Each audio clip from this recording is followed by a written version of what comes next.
Hello, I'm Hongyue. This website is my final interactive module about human factors in the construction area. In this video, I will briefly introduce this website and the different parts of this module. Okay, we can see this is the home page of this module, the website. The title is Human Factors in the Construction Area. And we have 4 different pages here. They are home, concepts, topics, and feedback.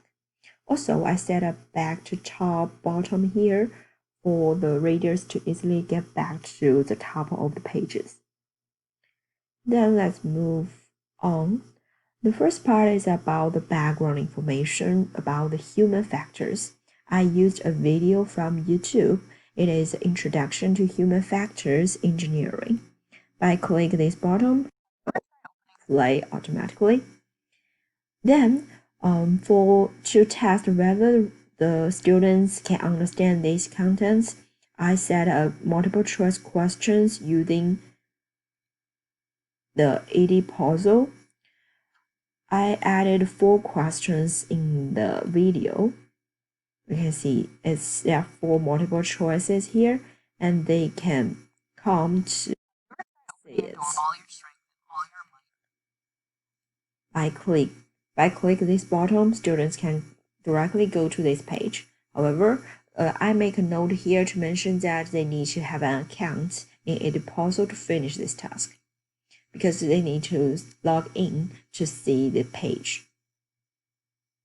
Then the second part is about the introduction. It is the introduction of this module. I recorded a simply to introduce the different objectives of this module and the steps that they need to finish all the different tasks.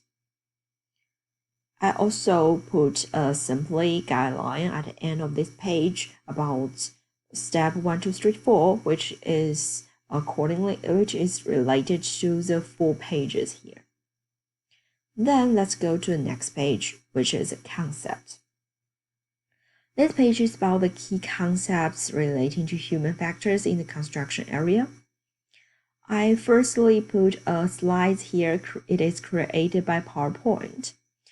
There are 8 pages, which covers front page overview and the 3 main concepts here. They are human factors in the construction area, and human information processing.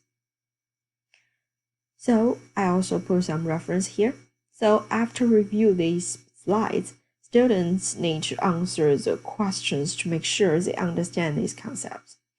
Through click this button or use this link, they can go to Kahoot to see the questions I set here.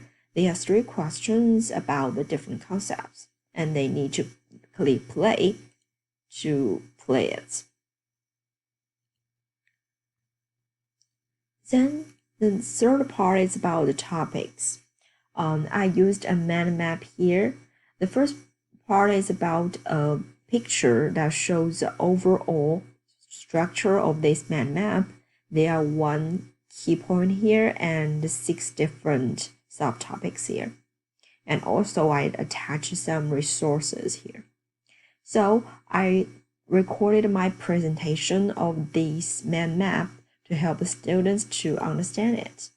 So click this button, see this presentation, and listen to my talking about the different resources attached here.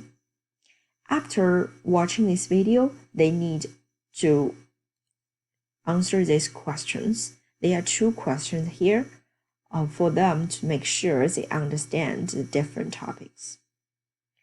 Okay, the final one is about the feedback. Here I added a form for the students to provide some feedback or suggestions for this module. It is a creative part that they can provide any comments about this module or their feelings about learning these things. And finally, I put my contacts here for students in case they have any questions. Also, at the end of each page, I added my Facebook here. through this bottom, they can go to my Facebook to contact me. So that's all about this interactive module. Thank you.